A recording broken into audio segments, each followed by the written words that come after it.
Afternoon বন্ধুরা, সবাই আমার গোপালের প্রসাদ নাও।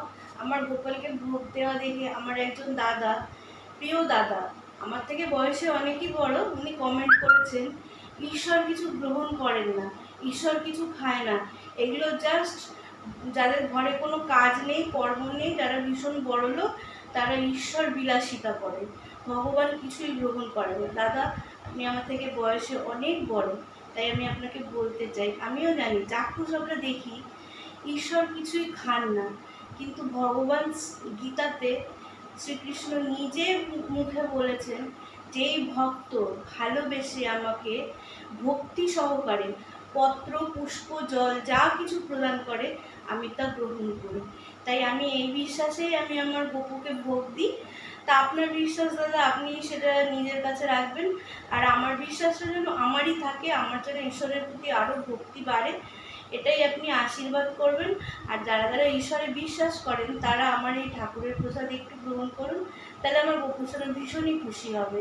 আর সঙ্গে সঙ্গে গীতাদির লাঞ্চটাও দেখে নাও, গীতাদি আজকে কী রান্না করেছে সেটা দেখবে না। এটা আমার গোপুর লাঞ্চ মেনু, আর গোপু গীতাদির জন্য কি বানিয়েছে। আমি কিন্তু নিজে কিছু করি না, এটা আমি ভীষণ বিশ্বাস করি।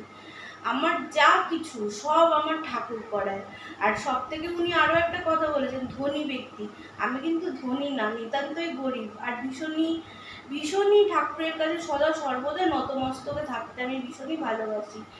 তা বন্ধু, সব বাদ দাও, চলো দেখো আজকে আমার কী লাঞ্চ হয়েছে। গীতাদির রান্নাঘরে চলে আসো।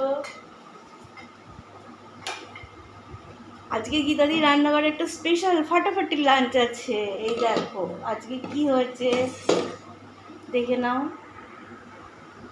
এখানে হয়েছে চিকেন কারি, এখানে আছে তেলাপিয়া মাছের ঝোল। রান্নাগুলো এত গরম না, আমি হাতে তুলে দেখাতে পারছি না। আর আরেকটা জিনিস আছে যেটা ভীষণই ভালো আর ভীষণই আমাদের সবার ফেভারিট, মান কচু বাটা। এটা কার কার ভালো লাগে আমাকে কিন্তু লাইক কমেন্ট করে জানাতে হবে।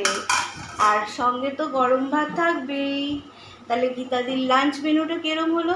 যদি ভালো লাগে লাইক কমেন্ট শেয়ার করতে ভুলো না কিন্তু। দেখা হবে নেক্সট ভিডিওতে। টাটা।